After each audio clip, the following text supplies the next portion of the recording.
الحمدللہ وکفا وسلام علی عبادہ الذین اصطفى اما بعد قال النبی صلی اللہ علیہ وآلہ وسلم لا يدخل الجنت قتات او کما قال علیہ الصلاۃ والسلام۔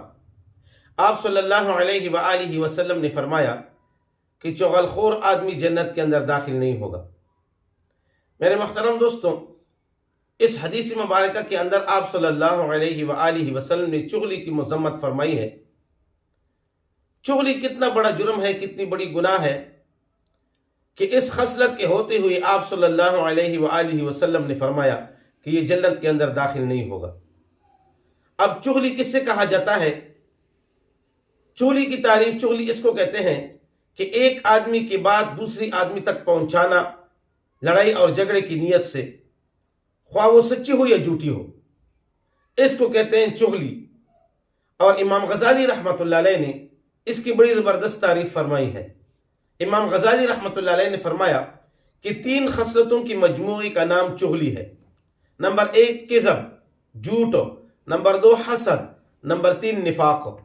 جب جھوٹ، حسد اور نفاق کی 3 خصلتیں جمع ہو جائے، ان کے مجموعے کا نام چغلی ہے۔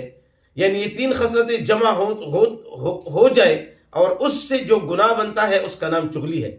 اب آپ خود غور کر لیں کہ جھوٹ خود کتنا بڑا جرم، کتنا بڑا گناہ ہے، لعنت اللہ علی الکاذبین۔ اور اسی طرح حسد بھی بہت بڑا گناہ ہے، نفاق تو ان سے بھی بڑا گناہ ہے۔ پھر جب یہ تینوں اکٹھی ہو جائے، جمع ہو جائے، تو اس سے کتنا بڑا جرم بنے گا، کتنا بڑا گناہ ہوگا۔ اللہ تعالیٰ ہمیں چغلی سے بچائے۔ چغلخور جتنا نقصان کرتا ہے، جادوگر وہ نقصان مہینوں میں بھی نہیں کر سکتا۔ ایک جادوگر آدمی جادو کرتا ہے، وہ جادو سے جتنا نقصان کرتا ہے، جتنا وہ نقصان مہینوں کے اندر نہیں کر سکتا، وہ نقصان چغلخور گھنٹوں کے اندر کرتا ہے۔ تنبیہ الغافلین کے اندر سمرقندی رحمۃ اللہ علیہ نے ایک روایت نقل کی ہے۔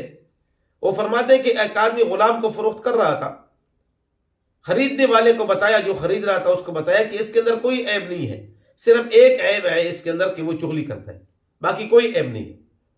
تو اس خریدنے والے کو اس عیب کو چھوٹا سا عیب سمجھا اور اس کو خرید لیا۔ گھر لے آ کے کچھ دن کے بعد وہ اپنی جو آقا تھا اس کی بیوی کے پاس چلا گیا، اپنی مالکان کے پاس، کہ آپ کا خاوند آپ سے محبت نہیں کرتا، آپ یہ چاہتی ہیں کہ میرا خاوند مجھ سے محبت کرنے لگے؟ انہوں نے کہا بالکل میں یہی چاہتی ہوں کہ میرا خاوند مجھ سے محبت کرنے لگے۔ تو غلام نے کہا کہ آپ جو ہے نا استرا لے کے، جب وہ سو جائیں آپ استرا لے کے چلی جائیں اور اس کی داڑھی سے بیچ میں سے کچھ بال کاٹ لیں، وہ آپ سے محبت کرنے لگ جائے گا۔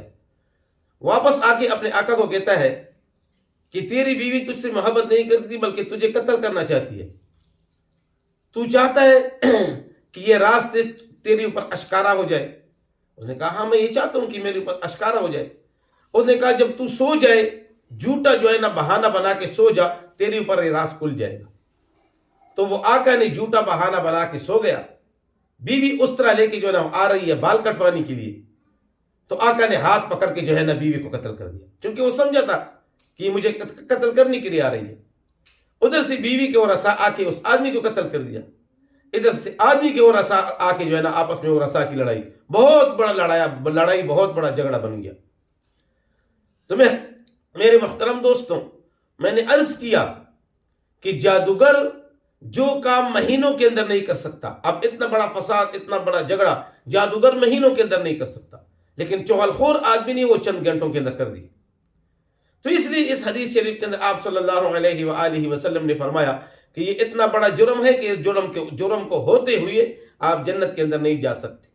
اللہ تعالیٰ سے دعا ہے کہ اللہ تعالیٰ ہمیں چغلی سے بچائے۔